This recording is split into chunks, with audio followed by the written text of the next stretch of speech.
तो पश्चिम बंगाल की 30 विधानसभा सीटों पर चल रही है वोटिंग और इस सब के बीच जो बड़ी खबर मिल रही है वो ये कि बीजेपी नेताओं ने कोलकाता में चुनाव आयोग से की है मुलाकात। इस दौरान बीजेपी ने चुनाव आयोग को एक लिस्ट भी सौंपी है जिसमें कुछ अपराधियों के नाम शामिल थे। बीजेपी ने चुनाव आयोग से मांग की है कि दूसरे चरण के मतदान से पहले इन अपराधियों को गिरफ्तार किया जाए ताकि राज्य में हिंसा होने से रोकी जा सके। बीजेपी ने मुलाकात के दौरान शुभेंदु अधिकारी के भाई की गाड़ी पर हुए हमले और एक बीजेपी कार्यकर्ता के शव मिलने का मुद्दा भी उठाया। साथ ही बीजेपी ने एक ऑडियो जारी कर ममता बनर्जी पर पार्टी के कार्यकर्ताओं को लुभाने का आरोप भी लगाया। इन तमाम मसलों पर कोलकाता में बीजेपी के नेताओं ने चुनाव आयोग से मुलाकात की है।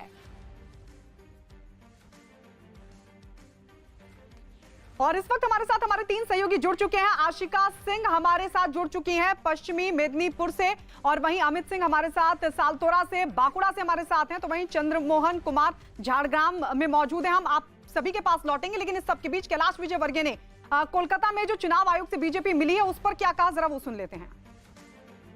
जैसे आज हमने कुछ अपराधियों की लिस्ट भी दी है, विशेषकर नंदीग्राम के।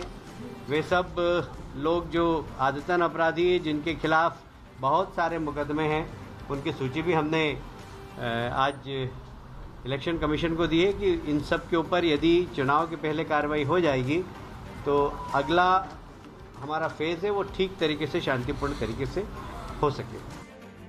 कई मसलों पर बीजेपी ने कोलकाता में चुनाव आयोग से मुलाकात की, उसकी जानकारी कैलाश विजयवर्गीय दे रहे थे, कहते हुए कि आने वाले जो फेज है उससे पहले ही इस पर कार्रवाई होनी जरूरी। आशिका इस पर हमारे साथ जुड़ गई हैं। आशिका, एक तो क्योंकि आप पश्चिमी मेदिनीपुर में हैं, वहां की भी 6 सीटों पर मतदान चल रहा है, वहां से अपडेट दीजिए और साथ ही ये बताइए कि क्या चुनाव आयोग की तरफ से भी किसी तरह का कोई भरोसा दिया गया है बीजेपी को? देखिए, चुनाव आयोग की बात करें तो बीजेपी का एक दल वहां पर पहुंचा, उसके पहले टीएमसी का भी एक प्रतिनिधिमंडल वहां पर पहुंचा। दोनों पार्टियों ने अपनी अपनी शिकायत की। बीजेपी की तरफ से गंभीर आरोप लगाए गए हैं कि कई जगह पर क्रिमिनल्स को प्रेशर दे रही है टीएमसी चुनाव को प्रभावित कराने के लिए। कुछ ऐसे ही आरोप टीएमसी कई दिनों से लगा रही है बीजेपी पर। उधर बीजेपी की तरफ से शुभेंदु अधिकारी की गाड़ी में जो तोड़फोड़ हुई है उस घटना के बारे में भी शिकायत की गई है, और साथ ही ये कहा गया है कि अगर चुनाव आयोग इस पर कार्रवाई नहीं करती है, जैसा कि आरोप लगाया जा रहा है कि बाहर से गुंडों को बुलाया गया है चुनाव को प्रभावित करने के लिए, तो दूसरे फेज में भी जो हिंसा की तस्वीर है वो नहीं बदल सकेगी। आज इसके पहले जितने भी चुनाव हुए हैं, चाहे लोकसभा चुनाव हुआ हो, चाहे पंचायत चुनाव हुआ हो, हिंसा की तस्वीर देखने को मिली है, और आज भी पहले फेज के दिन वही तस्वीर देखने को मिली है, चाहे शुभेंदु अधिकारी हो, चाहे फिर सीपीएम के नेता हो शालबनी से, जिनकी गाड़ी बिल्कुल। इन तमाम मसलों को बीजेपी ने चुनाव आयोग के सामने रखा है और साथ ही अपराधियों की एक सूची भी सौंपी है। कहा है कि सेकंड फेज से पहले ही इन पर कार्रवाई होनी चाहिए। हम लौटेंगे आशिका आपके पास। बांकुड़ा से हमारे साथ हमारे सहयोगी अमित सिंह भी है। बांकुड़ा जहां की 4 विधानसभा सीटों पर भी वोटिंग चल रही है। अमित, सबसे पहले वहां से अपडेट दीजिए और वहां की तस्वीर दिखाइए। अभी वहां पर किस तरीके की स्थिति और कितना उत्साह अभी भी वहां पर लोगों में वोटिंग को लेकर? देखिए गायत्री, 3 बजे तक जो है वो सभी 30 सीटें की बात करें तो चुनाव आयोग के मुताबिक 3 बजे तक 70% से ज़्यादा लोगों ने मतदान कर लिया है। तो इससे अंदाज़ा लगा सकते हैं कि सुबह से ही लोग अपने घरों से बाहर निकलकर वोट करने के लिए यहाँ पर पहुँच रहे थे।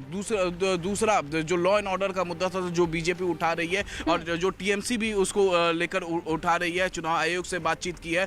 तो 2 बड़े मुद्दे, एक जहाँ बीजेपी कार्यकर्ता का बॉडी मिला है, बीजेपी का आरोप है कि उसे पीट कर उसे मार डाला गया है। तो वही पुलिस अधिकारियों का कहना है कि अभी नेचर ऑफ कॉज जानने की आवश्यकता है कि नेचर ऑफ कॉज, उसकी मौत हुई कैसे, अभी प्रिलिमिनरी इन्वेस्टिगेशन इस पूरे मामले में चल रहा है। दूसरा मामला शुभेंदु अधिकारी के भाई और शिशिर अधिकारी के बेटे के गाड़ी में तोड़फोड़ का मामला है, जिसको लेकर कैलाश विजयवर्गीय जो कह रहे थे कि उन्होंने मुलाकात की है, बीजेपी की टीम ने मुलाकात की है जाकर चुनाव आयोग से, कहा है कुछ अपराधियों का लिस्ट दिया गया है कि उन अपराधियों को लिस्ट दिया गया है कि अगले चुनाव से पहले उन्हें गिरफ्तार कर लिया जाए। तो हालांकि इस पर भी चुनाव आयोग चुनाव आयोग देखेगा, क्योंकि टीएमसी ने भी नेताओं ने भी मुलाकात की है चुनाव आयोग से। तो बहरहाल अगर इन दोनों घटनाओं को छोड़ दे और एक सीपीएम के नेता के ऊपर हमले का आरोप लगा है, तो ये छिटपुट घटनाओं को छोड़ दे तो जाहिर तौर पर जो बाकी जो सभी सीटों को देखे, चाहे वो बांकुड़ा में 3 सीटें हों, जंगल महल की 3 सीटें और